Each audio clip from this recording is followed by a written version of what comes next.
Hi, everybody. I'm Sam from Sith Talk.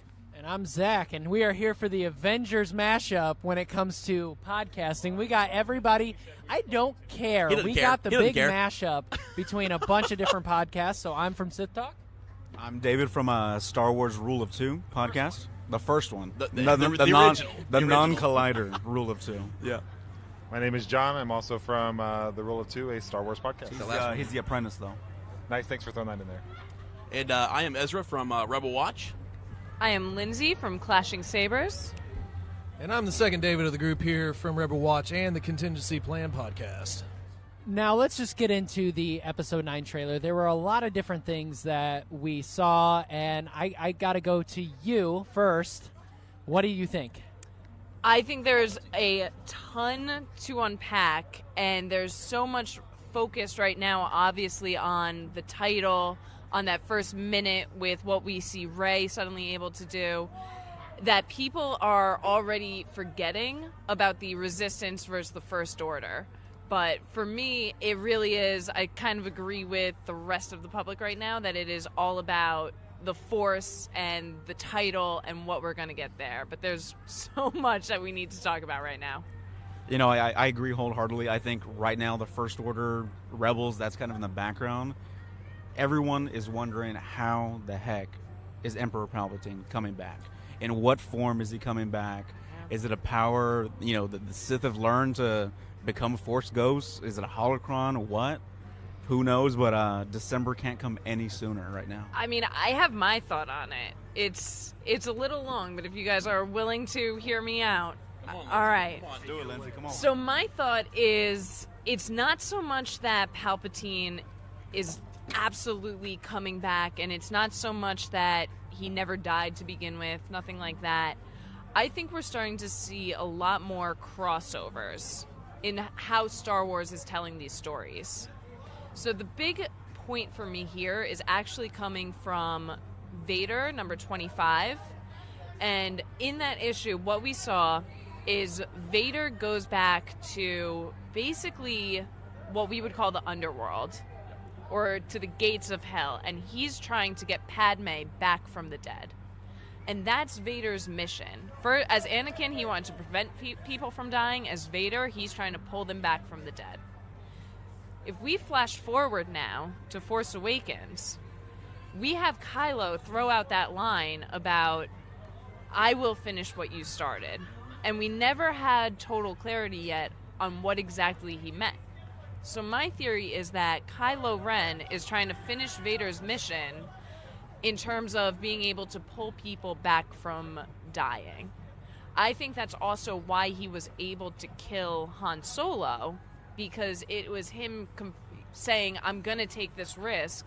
I'm going to give myself fully to the dark side, because if I do this, I'm going to be able to go and get my dad back. I'm going to be able to reverse what I've done.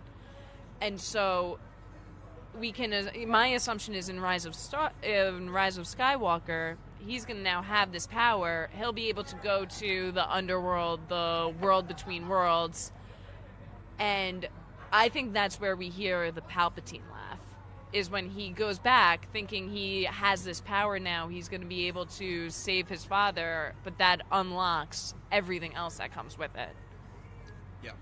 So I have a question for you. So is it that he's learning this power not from Anakin and, you know, like an Anakin Force Ghost, but it would be from the underworld? Is that what you're kind of saying? Is it, like, where does he learn the power to save the ones that he loves from dying?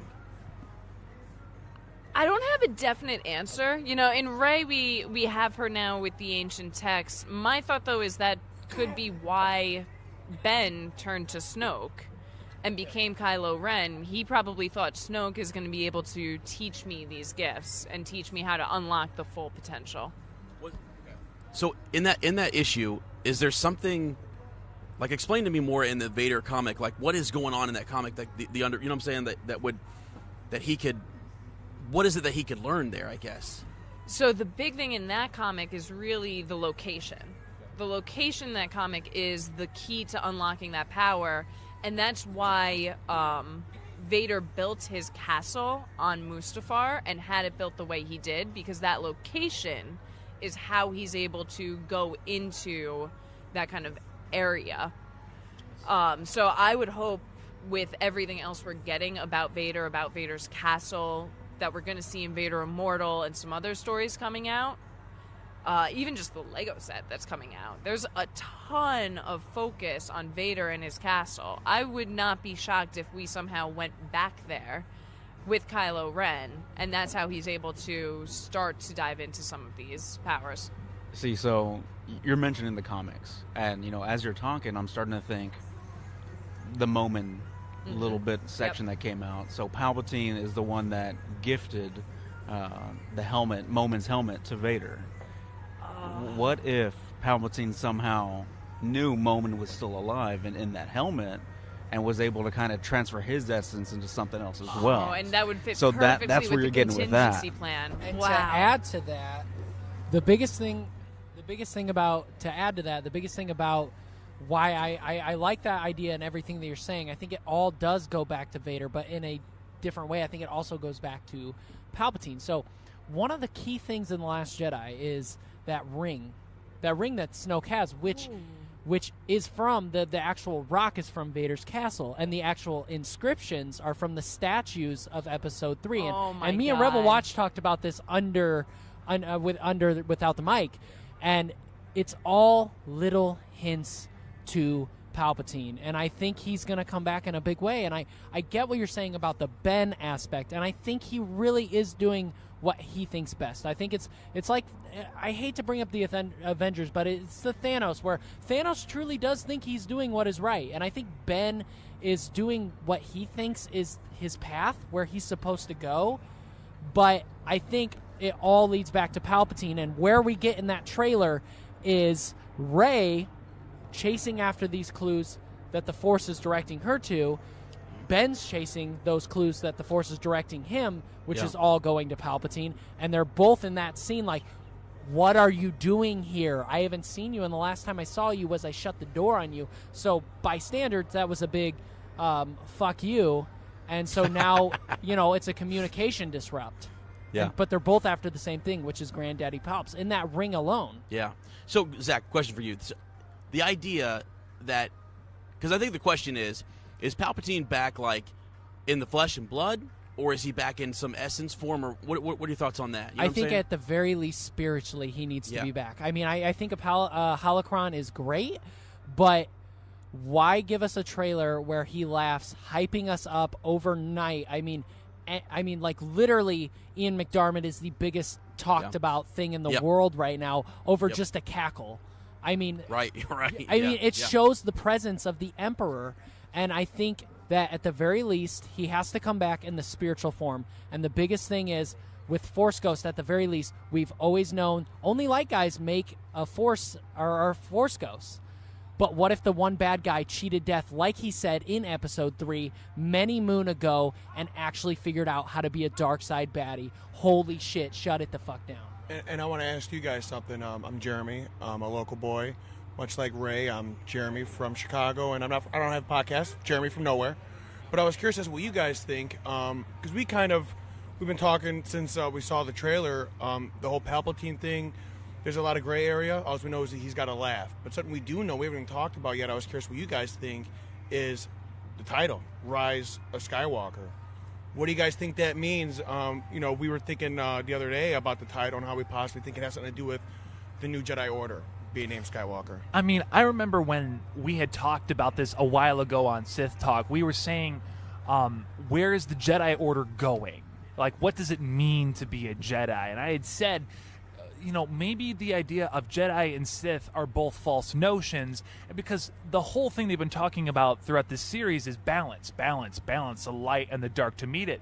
And it's not rise of, I feel like it's talking about Skywalker as almost a terminology, not a person. So perhaps for them striking the balance of light and dark, Skywalker is more of a term, not necessarily a person. They're like, oh, who is the Skywalker? Is it Leia? Is it Rey? It's not anyone in particular. It's how they find that balance of light and dark, because clearly there are faults that are shown in following just the light or just the dark. So, Sam, you brought up an amazing point right now that I want to kind of dig deep into a little bit more. in Thrawn Alliances, I don't know if you've read it, Yes, so I'm I going to have. throw a spoiler out there. What? The term Skywalker is referred to as a chiss notion of anybody that uses the Force. So it's not pigeonholed to any one individual. So who's to say that they're not reaching from that, what Timothy Zahn did in Thrawn Alliances, and saying one specific Skywalker, as we know DNA-wise, but could just be a Force user, as in Rey is the rise of the Skywalker. Exactly, and I think that's fascinating that you brought that up, because it's interesting when they're discussing, like, oh, we hear this call from the outer regions, and there's so much talk about the outer regions, and what that book brings up is how even Thrawn himself discusses, like, there are bigger threats coming from far away. That could so tie into future Star Wars stories we might be getting. And so it's interesting that, like, yes, Rise of the Skywalker, exactly. No, it doesn't exactly, have to mean just person. It just means someone who wields the Force, and could possibly someone who balances both the light and the dark. And this is going to take us away from Episode 9, so I'm just going to mention that we're going to go right back to Episode 9. But in the Timothy Zahn panel, he mentioned the Grisks are coming back. So I think that they're coming back in the Thrawn treason novel that he's got coming up. So I think that is what Palpatine was focused on. The Grisks, which kind of like the Yuzong Vong from the old Legends continuity, I don't think he meant Snoke at all. I think he meant the Grisks. Interesting. So I would even, kind of bringing it back to the point about Skywalker and it being just general people, I would even take it that extra step and say, what Rey is going to do is create a new Jedi Order and just have them be called Skywalker. That's what Jeremy and I were talking about yesterday, especially because we were also thinking the same thing with just calling their Force-sensitive people Skywalker. And if I'm not mistaken, I could be totally wrong on this, but if I'm not mistaken, Ahch-To is pretty close to those unknown regions where all of this is taking place. And again, you'll have to forgive me, I can't remember the name of the sacred text that she took, but we can assume that they were probably written on or around Ahch-To, Books. where at the time they are actual books. They are actual books, yeah. At the time, they were probably still calling Force-sensitive users Skywalkers. So my guess is Rey is reading those books, sees that they're being called Skywalkers, and when she brings the Jedi back, just goes back to those original roots and starts calling them Skywalker again. And so I don't want to say Great Jedi. To but analyze Great Jedi. your title, I mean the Episode 9 title says it's the Rise of Skywalker. Yeah. That seems pretty blunt. It's not the Rise of the Skywalkers or the Rise of a Skywalker. It's the Rise of Skywalker, which kind of hints that Skywalker is not just a last name, but the Rise of Sky. What does that even mean? You know what I mean? Like, we know the actual literal of the story of what it means, but Skywalker, I mean, you go back to that Thrawn, and it's interesting. Like, I hope the Jedi don't take a new name and start calling themselves Skywalker, but maybe Skywalker is like the second term of it, you know? Yeah. Like another different term of a Force user. That or Shmi is coming back. I don't know. Lord. Can I drop a little bit of a bomb in this? So, Yes, drop a bomb. Yes. on our way Come on, to Zach. Jedi Fallen Order panel, I had a conversation with Star Wars Theory. Okay. And we talked about the Episode 7 original plot. And the original plot was that Rey was supposed to go underwater in deep within the Yes. Death Star moon Yeah. to get the actual location of Luke Skywalker. And Yeah. in this Episode 9 trailer, we see the location of this same Death Star. I think the difference is now is that it's not the location of Luke Skywalker, but the MacGuffin being Palpatine himself. Yeah. No, I like that. That's interesting. I mean, yeah. So where did that? So that was a theory that came out, right? That he was kind of. Yeah. Hey, by the way, Force Toast has just joined. Force Toast Pod has just joined us. By the way, we're in this big collaboration. Cheers! There we go. Laura, introduce yourself real quick. You and Alice. They Yay! just joined This us. is Laura from Force Toast Podcast. I'm here with my co-host Alice. Yo. Hello, So- hello. Laura, we are talking about the rise of Skywalker. What else would we be talking about? You know what I'm saying? Like, Yeah. What else is there to talk about what here? does that honestly? mean to I you? came up with a theory today, though. Let's you hear know it. that Let's hear opening it. shot? I Yeah. think it's Snap Wexley up in that TIE silencer helping her train. That was his mission. He's like, I'm going to go steal A TIE silencer. First Order shit. Alice, how many drinks have you had? One. That's our first one. It's Oh, our first okay. one for the night. I'm sorry. No. You zoom in on that picture. There's a big blob of orange. Yeah. Oh, Somebody are- posted a picture, no. like zoomed in of that part of the trailer, and you can see the orange person sitting in the TIE silencer striker. What was it? So it's just practice? Are you literally? think Are you downplaying that backflip? yeah, Are you kidding we're me? downplaying it. I think it was training. I think it was ray Wow. training. If that's practice, imagine real time. Okay. All right. Wow. Here we go. Here, pass this over to John.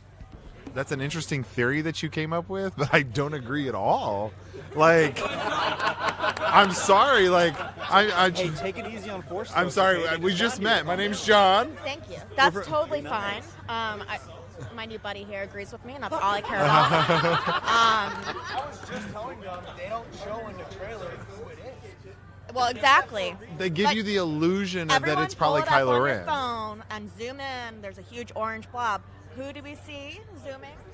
What about the possibility that it is, we don't know, we don't have any design or anything. What if it's the possibility it's Kerry Russell's bounty hunter? Yeah. Yeah. We don't know. There's so much left. We don't even know what questions to be asking. No, definitely. There's so much out there that we're guessing at right now. And I guarantee the speculations that we're dropping tonight and for the next 6 to 7 months are going to be way off base. But you know what? It's going to be so fun talking about every darn thing. I mean, now that we're just completely wildly off topic now, and I don't mind that. I mean, we were talking about Snap Wexley and how he was missing in the last Mr. one. Timon. Of course, The Last Jedi. And I mean, one thought I had and now we've tied this into the Resistance show because, sure, why not? Let's go for it. They just had the Colossus take off, and that is the show that's going to fill the gap for us between 8 and 9. So could we expect some really good plot points that might lead into some stuff for us in episode 9? I mean, when does that show even come out? I can't even remember. I don't think they've said when season 2 is Star Wars Resistance. Yeah. They haven't announced when it's coming out, but I know that at the very end of it, I think we crossed over into episode 7. Right. And it's quite funny because David and I had a debate about the Colossus actually going airborne, and we had a bet, and I lost it because I was like, it's not going to go airborne. But yes, they didn't say when season 2 is going to be coming out, but we do know that we've probably just crossed the precipice of episode 7 starting. Yeah. But then this is a question we can get into, and I know you're probably going to say something else, but they said there was some time between episode 8 and 9, and we didn't say how much time. I'm curious because I'm thinking years. Yeah. But as we've been talking, I'm kind of getting that may not be years, it may be some time. No, I think it is years, and we were saying this off mic too, but when we were talking about kind of who's off limits for Kylo Ren and how really he's not going to touch Rey, he's not going to touch Leia, but we were saying, if it is a matter of years, we don't know what's happened in those few years. It could suddenly be, something happened, and now he is okay pulling the trigger on Leia. He's okay taking that TIE silencer right to Rey. I'm saying he's a monster. No, seriously. People have speculated that the rise of Skywalker, that Skywalker blood, and I'm just throwing out some just random crazy stuff here, but what does that mean? Jeremy and I were talking a little bit about the idea that the rise of Skywalker could be just that, that Skywalker blood or that Solo, you know what I'm saying? Yeah, hold on. Pass this down to Jeremy. He's got it. Pass it down. So the real rise of Skywalker would be C-3PO. He's the oldest Skywalker, created by a Skywalker, and he gets some actual action in the trailer. He's in that thing with Poe and Finn when they're being chased on that desert planet. And I think there was some kind of leak online where he had Chewie's bowcaster and Rey's staff. A teaser So poster, the rise of Skywalker might be C-3PO doing the most. This might be his R2 in Attack of the Clones. This might be his moment where he does something. Yeah. So they did mention, I think, in the episode 9 panel that Anthony Daniels says he has a bigger role in episode 9 than he's probably had in the previous one. So that theory is very interesting. Yeah. But yeah, so at what point, because he did have a bowcaster, we talked about the poster and broke it down. You also see Chewie has that bowcaster. So is it Chewie's bowcaster, and it's just a second one, or is it? He goes off with Billy D. They're doing some stuff. It looks like that looks so cool too. All you need to do is just see him laugh. And they had me just to see that trailer. Okay, so one of the questions that I've had is, It's not very big. It's not earth-shattering. But we've seen. I mean, come on, guys. It's the Death Star. It's some Death Star. But which Death Star? Right. Because check this out. No. Okay. Well, if it blew up on 2, wouldn't Leia and Han? Okay, but check this out. There is no way that. Does that look like the forest moon of Endor, though? Because to me, it looks more like Yavin. Okay, so here's what I'm saying. Here's what I'm saying. My name is David Amilati. Come on, David. I'm with Beyond the Blast Source, okay? Come on. It's got to be Death Star. Think about this. Okay, listen. You just blew up a station that is not just 1, 2, 3. It is, nay, 4 times larger than the original Death Star, right? This thing comes plummeting down towards the planet of Endor. That's going to mess with the atmosphere. That's going to mess with the geology. Here's my real question. You want to theorize about what this is really all about? How long did they get Yub-Nub on that Endor? Because at some point, that piece of the station is falling down towards the planet. Folks, we got to get on board a plane. We got to get out of here. I'm at all, so somebody else take over. This guy's coming in hot. It's over. I got this dish coming at me. I got to get out of here. It's like Bayou walks. I got to go. All right, Dave. This is the other Dave here. So that station is so massive. You're right. But it is a forest moon of Endor. There's other moons it could have dropped off on, or it could be on Endor itself. Listen, do you want to be here all night or what? Let's do this, man. I You got wanna be nothing here all to do night? tomorrow except the Mandalorian. These coals will run out eventually. I've got the lottery to the I am Mandalorian. cold I can and be here all chafing. night. This is incredible. Which moon? How many moons does Endor have? Do we know that answer? No, 7, 6, it's 13? at least got 4. 4. It's at least got 4. All right, well, let's draw straws, everybody. I will say, when Yes. I watch it, I can make out the outlines of the temples on Yavin. Right before... do you not see I'm it? into this. You I can just see wanna you get can back see to the the part where temples we on get Ewok in Yavin. episode 9, and I can just be like, dang it, JJ, you were so close. We almost was had gonna it. be perfect, but We then you almost had had it. it. Are we allowed to swear on this? I don't want to overstep boundaries.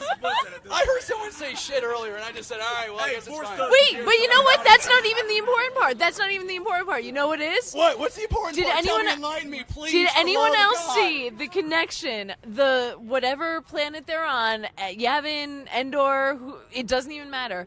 But the ship is the same ship that dropped Rey off on Jakku. That's impressive. Who wants my mic? My Uber is here. I love you all. Happy Wow. Star Wars celebration, everybody. Wow, thank God for Uber. Thank God for Uber. Thank All you right. for all your opinions. I'm kidding, man. I'm kidding. Hey, let's go. Joy and love. Hey, wow. Like That the was like the something. lava on Mustafar, he just came in Yes. hot. Yes. So let's just take it over. Oh, man. Hot.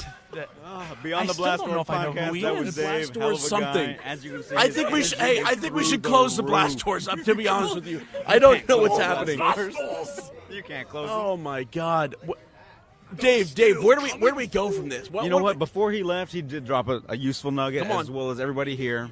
Yeah, You know, that ship that dropped Rey off. that's a good point. Is Yes, exactly the ship that we It see is. in the trailer. It's the same You know, one. I stopped, I zoomed in, Which- I looked. yeah. Which It's makes me it. think we've not talked about it yet, but like the rise of Skywalker, no one wants to talk about it. But like you see that ship, We're talking and you about see it. Rey, and you see all this stuff. I mean, like no one wants Rey. I don't know. How do we feel about Rey as a Skywalker? Do we feel bad about that? What do we feel? You know what? I'm okay with the Rey as a Skywalker, but before we get any further, and I pass the mic, which I'm going to do in a second here, is Kylo's reaction in The Force Awakens when he says, "What girl?" He loses it. Now, He we're tears talking that about shit her being a up. Skywalker by blood, correct? Well, or clone. I don't know. Clone. See, so for me, you're going wild now. See, so for me, I think Kylo is the one that dropped off Rey on that planet. I'm going wild here, guys. I think Kylo dropped off Rey on that planet. Okay, so we got the I'm going to blow your mind, we got okay? the ultimate mashup. So you're saying Kylo dropped her off. So where does she end up at that point? Like, what is her? So he dropped her off because she was a student at Luke's academy, possibly Luke's kid, and Luke fears that Kylo killed her. So in his mind, his daughter's gone. That's wild to me. He That's thinks his wild. daughter's Okay, gone. You have completely blown my mind. So so since we're doing this mashup, And this is between just far us, off. A lot of the buzz going around with the podcast is like she's gonna adopt the name of Skywalker. Last time we checked, she was nobody. She was absolutely nobody. So let's finally settle it for, as of right now, for all of our podcasts right now. Are you going with what is Rey's lineage in this next film installment? I am going. She is actually Luke Skywalker's child, that he thought passed away, and Luke is already written off. Doesn't mention it because of the pain, the torment. Doesn't want to go down that route. I think she is of some relation to a Palpatine, because my biggest twist of this movie is this is going to be the trilogy of trilogies, right? No, for sure. They have already put that in the marketing. This is the end of the Skywalker saga. And what has been the fight between the Skywalker saga? It's been Skywalkers versus Palpatines. However, how awesome would it be if for once it was a Palpatine working for the light side versus the Skywalker working for the dark side? You know, you've got a solid point there, but I would contest the entire saga has been a Skywalker against a Skywalker within himself. Oh, okay, yeah. You know, just the pain, the torment. Yes, the definitely internal Palpatine. conflict. Exactly. Has manipulated that, twisted it. Right. But at the end of the day, he's the one that went down the path. You know, Anakin went down the path. Right. And then Luke, the redemption. Right, walking between light and dark. No, exactly. In the twilight. The balance, right? if you will. Yeah, okay. I got that. I don't, the whole, is she a Palpatine? Is she a Skywalker? I don't know. Because it goes back, it goes back to, like, the title is The Rise of Skywalker. Who are we talking about? Are we talking about Ben Solo? Are we talking about Rey? Are we talking about, as Lindsay has said, the Skywalkers becoming the new name for Jedi? Broom Boy at the end. Who knows? Yeah, C-3PO, as Jeremy has Broom said. Boy? Apparently, We're going to bring a Broom Boy. Yeah, I mean, Broom Boy. Yeah, exactly. So I don't know. I think that's the question. Is like, if the title is The Rise of Skywalker, who the hell are we talking about? Who is rising? Is my question. Who is rising? All right. So my guess is Rey is actually a no one, but let's consider where she is. Jakku is not a throwaway planet that everyone thinks it is. When we talk about the contingency plan and everything that happened in Aftermath, that's important. When you read Rey's survival guide alone, and she's talking about, the person who sits up on the rock and the Watcher there's a lot going on Jakku. So my thought is, even though she is a nobody, Palpatine somehow still influenced her the same way he did Gallius Rax. And he gave her, or at least unlocked this power in her. So even though she's nobody, she still has connections to Palpatine, just not necessarily a blood connection. So do you think, honestly, Kylo was telling her the truth, that you're no one? I do. I really do. Yeah. You don't think that was another ploy of the dark side and just to get her where he wanted her? No, to confide in him as, hey, I see you're somebody. I'm the only one that believes in you. I think he was telling the truth, and I think she knew it. And Okay. I mean, let's talk about how the Force was awakened in the first place. It was awakened, we know, because he went into her mind, and normally that's a one-way street, but because she is Force sensitive, it became that two-way street. And people who say, she caught on too quickly, it's not that she caught on too quickly, it's that when he went in and probed her mind, she was doing the same to him. She wasn't just finding that island. She was learning everything he already did. And to build off your point, the novel actually says when he dug into her mind, it's almost like he popped a bubble that unlocked a lot of things. So like my second When Kylo did, or when Kylo did, when he was digging Yeah. in her mind, the actual novelization says he basically popped a bubble, Right. which opened up this bridge. Like, yeah. The thing about The Force Awakens is, for me, the first watch was hard. I did not appreciate it. And the second watch was so much different. And a lot of things that people miss is in The Force Awakens, when she's in that in her house, essentially, her shithole of a house, she hears BB-8. But a lot of people don't pick up that she's not hearing BB-8. She's sensing BB-8 because you Okay. can hear the reverb in the sound effects of The Force Awakens. It's not blunt like as we are talking right now. It is a echo, a reverb, and that's what the Force can be, an echo. So she is already tapping into the Force. So that's where I go with that. Yeah, you guys are going to laugh here, but isn't there something like Rey's Survival Guide, some little junior novel that talks about her abilities in the Force, going to the observatory or whatever? I go the route. Yeah, I go the route of Revan. I this is like crazy, but I don't think I'm right anymore, but I always looked at Revan and Rey as pretty close on, because in the KOTOR series, Revan essentially was a Sith Lord that had his mind wiped, and the Jedi used that against him to further their investigations of the Star Forge. This guy had no idea who he was, and I used to think that Rey had some kind of ties to something and had her mind wiped, and when Kylo dug into her head, he popped a bubble. But I no longer... I don't know, man. It's right so on. crazy. Right on. At this point, we got spectators, and I see people shaking their head or like nodding their head. It's been fun. It's been a lot of fun. As to your point, though, there is the Rey survival guide, and she does talk about the entrance to the observatory, the Watcher on the Rock, and how people will go in, and there's all these different religious cults. Yeah, it is. So she does mention it. Yeah. Real quickly here. I mean, and Dave, you can chat about this real quick. Obviously, they're not paying attention. They're down there drinking. Force Toast Pod real quick. My question, they have boxed wine, by the way. So, the party is getting lit up in here, all right? There we go. Podcast Central's going wild. It's going wild. I mean, for the prices of these drinks we are having right now, no, that's I do not genius. blame them. They are literally geniuses right now. I'm so jelly right now. Here's the thing. I'm going to pass this down. And Alice or Laura, that's fantastic. Laura, I'm going to you, okay? My question is, who is rising? That's my question. Is who is rising? Who's the Skywalker that is rising?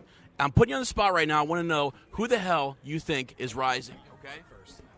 That's damn hard to answer, but I do think, who said 3PO earlier? Is that I'm going to go hard right. No on that. I don't think that was it. I'm thinking He'll agree with you if you agree with him though. Yeah, no, but I'm thinking I don't know. You put me on the spot. I truly am not sure. Here's my thing though. I've only watched the trailer maybe 4 times. I haven't been able to sit and watch it on repeat yet, so I haven't given it too much thought. But maybe maybe Luke. I think it's I think we're going to get Force Ghost Luke. Talking about Luke, and there's one important thing that I heard in the trailer that it took me a second to register. When you hear in the beginning Luke is speaking to Rey, I'm assuming obviously through the Force spiritually, he says, "We have passed on everything to know. The 1,000 generations are with you." Who is we? Is this just Ewan Luke? McGregor. Is this Luke and Obi-Wan? Because Obi-Wan talks to Rey. It's Ewan McGregor. There's a man over there who's having an absolute Who is we? Seriously. It's not Obi-Wan, it's Ewan McGregor. It's Ewan McGregor. It's Luke. Yeah, and then someone we can have Yoda in the crowd say, who's now following his. General Kenobi. All right. Yes. Well, I got to pass the mic over. Yes. Okay, so this is my exact thing. He says we, correct?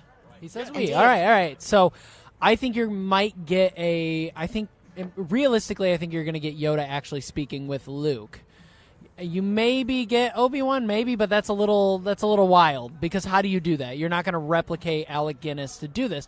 But imagine, let's just have fun. And imagine Qui-Gon, Mace Windu, all of the Jedi who have become the Jedi of the past.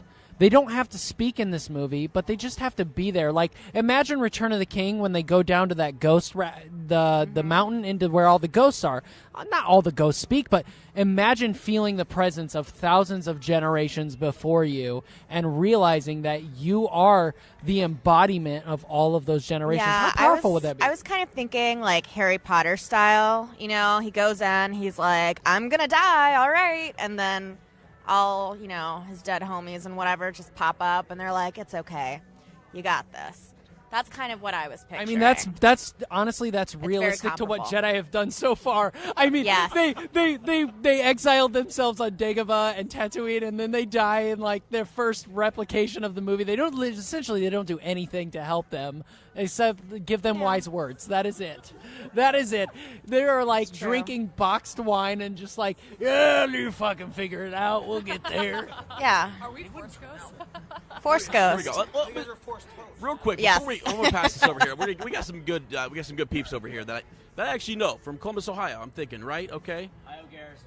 Ohio Garrison. At this point, we have spectators. At this point, we've got the 501st here. So let's introduce yourself real quick. Dale Harper, TI 63102, Ohio Garrison. Yeah. Don't press the red button. No. Holy! Don't press the red button. Holy! Don't push the red button. Oh my God! Oh my God! How dare you? Spooner, I'm with the Ohio Garrison also, TK3372. Did he? Okay, awesome. No, I don't. We will check. We'll get it passed back around here. Question, real quick, for the group. Moving this to what is up? You guys saw the picture of Rose and Rey, the whole love triangle, pentagon. What the hell's going on in that situation? Just to kind of mix it up a little bit here. What are we thinking in regards to that situation? I don't know. Hey, guys, amateur hour down here. 501st are used to handling blasters and I stuff. mean, I'm a mud trooper, so okay, mud trooper. So, what was the question again? Love triangle. You know, like Rey, Rose, Finn. What's going on? Poe, Finn. Okay, what's going on? I'm a firm believer here that Rose was just kind of shoehorned in there to dispel the notion that Finn and Poe were, together. But, maybe they're going to change it up a little bit. Maybe Rose is going to get a little bit more depth, not feel so shoehorned in. Right.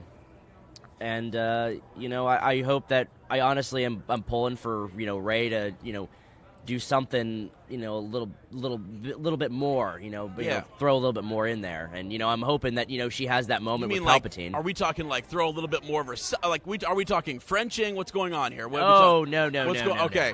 No. No, we don't do that in Star Wars. I don't want to see casual time Palpatine. Okay, we're all right. We're not busting out the Supreme Leader nonsense here. Okay, but, all right, good. Yeah, but all yeah, right. what do you nice. think? What do you think? Yeah, thoughts? No, I really think that there's something going on with Finn.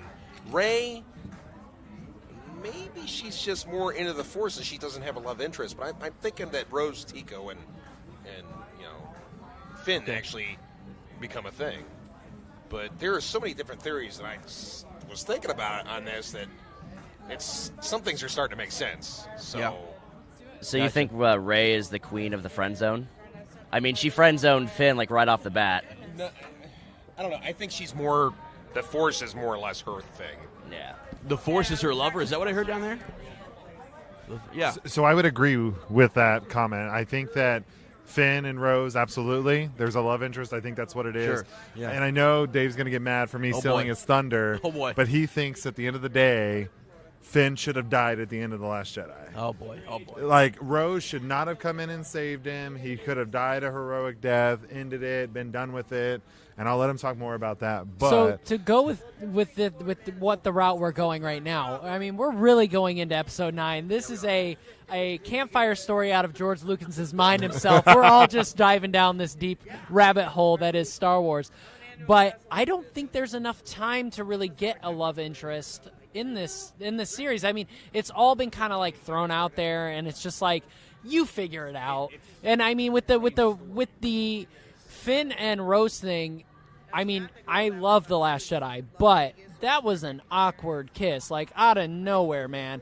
And I just think if there's not enough time, what do we have to do in this movie? We have to tie up the entire saga, but we still have to come up with a cohesive story for Rey, Finn, Poe, BB-8, every single person in this character, and still make it a cohesive, fun story to listen and watch while still tying up everything. So great point, Zach. But there was also a comment that was made during the Episode 9 panel where Finn said he didn't know who he was. He didn't know the type of person he was or what his role was in the Resistance or in the Rebellion or whatever. And he now feels in Episode 9 he knows that. So I think that's better for him. And although it may have been an awkward kiss, he may have been I don't know really what my job is or what my goal is. And now that we have him and he knows what he meant to do in Episode 9, you're going to have that love interest, but I don't think you're going to get it with Rey or Kylo. Listen, I love The Notebook just as much as anybody else. Any kind of Nicholas Sparks, sometimes it really goes down that pea patch, but I just don't think there's time for it. I do not think there's time for a love interest, and right now it's so end of the game. Why? We have so much stuff to tie up. No, I agree, Zach, 100%. And what I'm going to throw your way right now, it's going to get a little dark. Who's going out in Episode 9? Really? What casualties are we getting in Episode 9? Because, like he said, you're starting some interests, but you're going to have to end them. So how do we end these stories? The easiest way to end a story, no matter what shape or form it is by a character's death. So whether they get a heroic end, a tragic end, or just a blindside shot to the gut, somehow one of these characters is going to go out one way, shape, or another. So, Zach, I want to get your thoughts on that. You tell me, what do you think, my man? As the Caucasian male here, I hate to say the black guy dies in this movie. But I really think Finn's going, because I think Finn, possibly Poe, are going out because their arc in this has always been running away. And I love Finn. He's such a good character. He really is. Like, I love John Boyega. He's a passionate fan. But I think in that Last Jedi, I don't think he should have had Rose save him. I think he should have went in there, meaning the ultimate, I have accepted who I am, and I am sacrificing to choose my destiny. And I think ultimately Finn has to make that choice. I think Poe is going to have to make that choice too. I think there's casualties in this war, and we need to feel it, because back in 83, it was a fairy tale. This goes a little bit more on the real side of life. Somebody who is nobody, who decides to be somebody, and these war heroes who choose to fight for what is right. And I think there has to be casualties to that fight. Otherwise, every war has a cost. Every price anything worth having has a price, and it is a steep price. I don't know where you guys touched on this, but let's have a little thought of going back to episode 3 and touch on this and think about it, because I did some thinking about it. Do you really think that Palpatine actually died? He already talked about how he learned something. Maybe he's powerful enough that he's not dead. Yeah, so you go back to Vader. Vader went good. Yeah. I think that's not Vader talking to Ben Solo. I don't think it is. No, I've also thought, when he's talking to the helmet, you mean? I don't think that's right. He's like grandfather, show me again, right? I think that's Palpatine playing with him. Right. I'm into that. The idea that his essence or spirit is still around. We also got to talk about the cloning. Yeah. I did some thinking about that. Maybe that's not really Snoke. Maybe it's a clone. I don't know. But coming back to the sacrifice thing, I'm going to play my cards on it's got to be Poe. Poe is just, he's seen everything go down. It's the sacrifices that he's seen, I think he sacrifices himself to save the others. I think it's going to be Finn and is going to keep going. But I'm really thinking that Anakin comes out of nowhere and goes, oh, wait. I'm tired of this crap. Maybe he's part of the we that's actually helping Rey out. Maybe. So, Finn said in the episode 9 panel, his character never had really direction.